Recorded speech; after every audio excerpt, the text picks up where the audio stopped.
Hey, what's going on YouTube? Dit Commando here, and welcome to the YouTube channel, guys. So today we're on the 11th episode of Stridspilot. Okay, it's the series we've been reacting to regarding the Swedish Air Force and their journey to become a fighter pilot. It's an absolutely fascinating documentary, fascinating series, guys. Really enjoying it so far. 11th one, only a few to go before we move on to our next reaction. So without further ado, let's like, share, and subscribe to the channel, guys, and make sure you check out all the other links in the description. We've got my second channel, which is the Dit Podcast, and my other channel, which is Dit Gaming. All right, so go check them out. Show some support. We are uploading content there on a weekly basis, guys. All right, I really appreciate you subscribing to those channels. Boom, members as well. I'd like to say thank you guys for supporting the channel. We got a lot of members from Sweden on there, a lot of members from the UK, some from the US. We got them all over the world, guys. A few from India as well. So thank you guys. I really do appreciate you sponsoring that channel and going that extra mile to help me put content out each and every day. If you want to become a member, press the join button, troops. But other than that, we're going to get straight into this one. No messing about. I will see you in the live chat.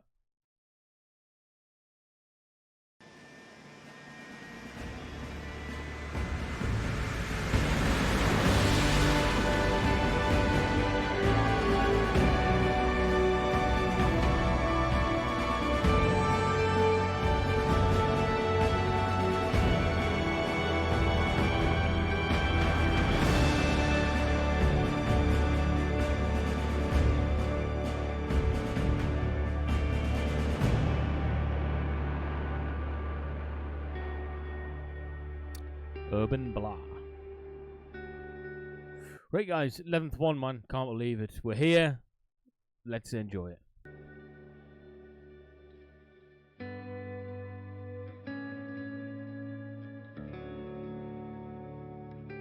Hey, the weather's really bad as well. Nu befinner vi oss på Urban Blå och F21, den nordligaste flygflottiljen. Varför det heter Urban Blå kommer sig av att U1 är 21 bokstaven i alfabetet och där är kopplingen till F21. Färgen blå är en gammal tradition. Förut så hade vi halsdukar när vi flög och den blå färgen representerar den andra divisionen. Vårt uppdrag på divisionen är främst krigsförbandsutveckling och det handlar om att klara av krigets krav. Här så sitter vi incidentberedskap året runt och håller på med insatsverksamhet. I didn't realize they'd fly in such severe conditions. Obviously when they get high enough, they get above the cloud cover, it's different anyway, but I never knew they'd fly in those kind of conditions. I know helicopters are quite restricted in terms of bad weather, guys, but didn't realize that these could fly. Jag kom ju hit som en pilotelev. Det var så jag började på divisionen. Och så blir man en klar insatspilot. Därefter så blir man rotechef, vilket då innebär att man är en av två piloter då, men att man kan leda den roten, alltså de två flygplanen som flyger ihop och genomför uppdrag ihop. Men något som jag ofta gör är att flyga grupp. Alltså fler än två flygplan. Ofta är vi 4. Och en sån grupp kan jag leda då. Det är vår gruppchef. Att få tillhöra stridsflygdivisionen och att jobba just i händelsernas centrum fyller mig med jättemycket stolthet. Att jag får vara med och bidra i det arbetet. Skulle det hända någonting på riktigt, alltså det skulle bli krig, så är ju stridsflyget den del av försvarsmakten som kommer vara framme och ge effekt först. Men sen finns det ju en kanske mer känslomässig del i det här när man hör flygplan starta och liksom allt. Det är ju kraftfullt. Det bästa med mitt jobb är att vakna upp på morgonen och veta att man har en utmaning framför sig. Där jag står nu försöker jag bli så duktig jag kan på det jag gör. Samtidigt som vi har fått elever hit som vi hjälper till att utbilda. När man har vuxit mycket själv genom många år så kan man hjälpa andra att växa också. Har man ett bra fungerande lag och ett fint samarbete mellan individerna så uppnår man ju större resultat tillsammans.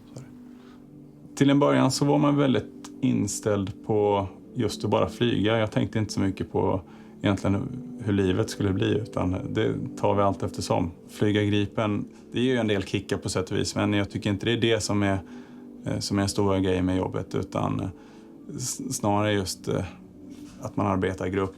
Man förbereder ett uppdrag till exempel. Och sen genomför det på ett planerat säkert sätt och tillsammans. Det är det som är roligt.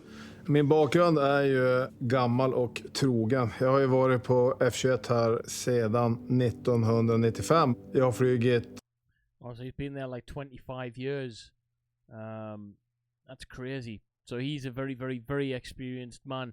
What they're talking about here is a little bit of... they mentioned something about individuality and teamwork. It's important to recognize this, guys. Many people, you know, when you go for job interviews and stuff, they'll always say, oh, well, are you good at working in teams? Now, my thought pattern on this is, in order to work good in any team, you have to be a good individual first. You have to be able to work independently of that team first to be able to be a good team player. Being a good team player doesn't mean that you're not very good by yourself. Surely, by default, that means you are good at working by yourself and off your own initiative. What it probably means for a lot of people is nothing to do with being a team player. It's about being team confident. All right. Now, a lot of people who lack confidence feel better working in a team because they can draw off that confidence of other people, or sometimes, yeah, they can draw off the skill set of that other person to push them through. In this game, you've got to be a good individual first before you can be a good team player, because if you can't fly the planes effectively, you can't fly a plane effectively as a part of a team. It's as simple as that, and no one can carry you through being a good pilot either. Whereas in the infantry, there's probably a lot more room for that, all right? If you're not a good individual, you might be able to slip through the net if your team is carrying you a little bit, okay? That's what I found anyway. Not every team is really, really strong in the military, and the Royal Marines has got some fantastic people, but they've also got some people who aren't as fantastic. They're still great compared to other parts of the military, but maybe it's a little bit lower than some of the better guys and girls in there, and it might show on an individual basis, but you know, if you're part of a good team, you can mask that a lot, all right, if you've got good team members. And I guess the point what I'm trying to make is these individuals can't mask their insecurities, they can't mask their lack of professionalism within that team, because you can't do it. These people have to be good individuals first to be able to become pilots. So the fact that they can become a part of a team and an effective member of that team tells me that these individuals have become good independent key players first, all right, and then team players second. But they're good at both. That's the point I'm trying to make. Som sig började SK60 och så sen började jag här uppe på F21 och flög Vägen i 8 år ungefär. Sen har jag hängt i en JAS 39 Gripen från 2001 och gör det fortfarande. Så att jag har ju suttit i cockpit i många år. MSC står för Mission Support Element. Grunden kan man väl säga till alltihopa, det är ju underrättelsetjänst. Och inom MSC så finns det en rad olika befattningstyper. Tillsammans så planerar vi för uppdraget. Den största utmaningen med vårt jobb, det är att se till så att man har rätt information och kunna delge rätt information i rätt tid. Förut så var det bara en pilot som gjorde nästan all arbete. Man fick uppgiften starta och sen så stack man iväg och flyga. Men nu har vi ju komplexa system, mycket data som måste födas in i det. Och vi kan ju lösa alla typer av roller inom flygplanet, jaktattackspaning. MSC stöder uppdraget med både planering och utvärdering. Så det gäller att läsa på, förmedla rätt kunskap och veta vilken kunskap som är aktuell för respektive uppdrag.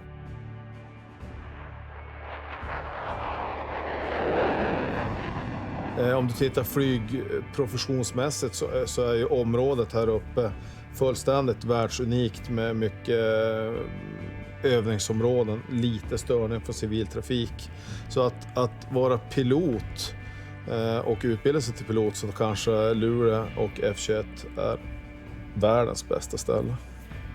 Vad innebär jobbet egentligen mer än att flyga flygplan? Jo, men det innebär ju att man är beredd att stå upp för Sverige. Det är ju det som är jobbet egentligen.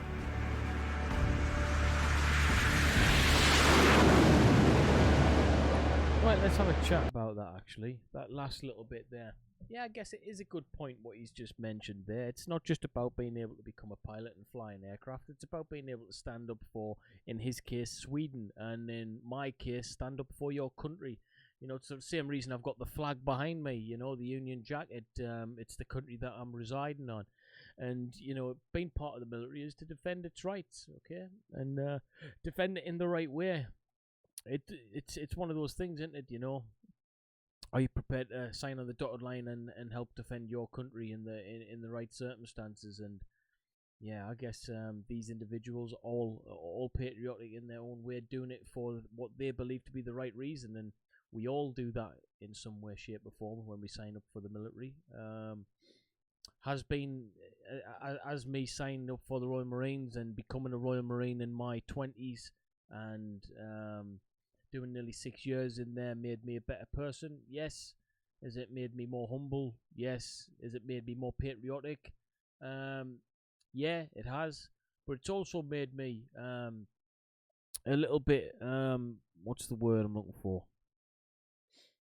I don't even know if there is a word. It's a phrase. I'm a lot more reserved now in terms of conflict. I don't think conflict is always needed.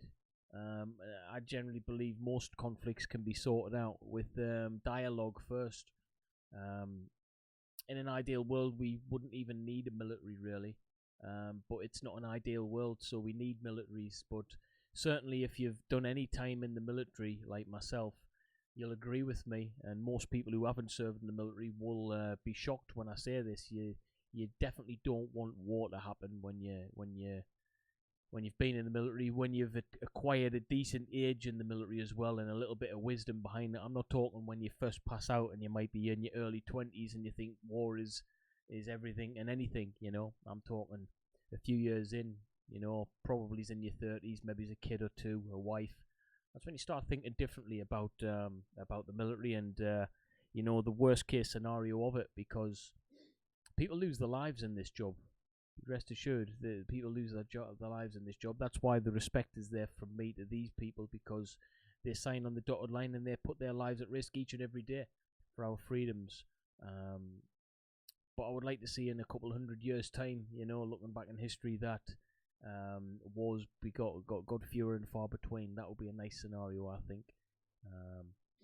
But yeah, that was it, guys. We digressed even more on this one, because the content on this one, actually, it wasn't really an episode, was it? It's my only down point on this one. It's probably the worst episode we've watched in terms of content. However, it's not all about the glitz and glam. It's about the information that these guys are giving us. So if one thing I can take from this episode is the realities of the job when you're not flying. All right, you are at a computer analyzing data. It is a normal 9 to 5 when you're not on operations, that kind of thing. So for anyone aspiring to be into this job and go into this job, then look forward to that as well. All right, because the military does have its busy times and its down times, guys. It's not all gun ho, if that makes sense. In fact, most of it isn't. But other than that, troops, thanks for watching. Make sure you smash the like button right now, and I'll see you in the next video. Take it easy. Peace.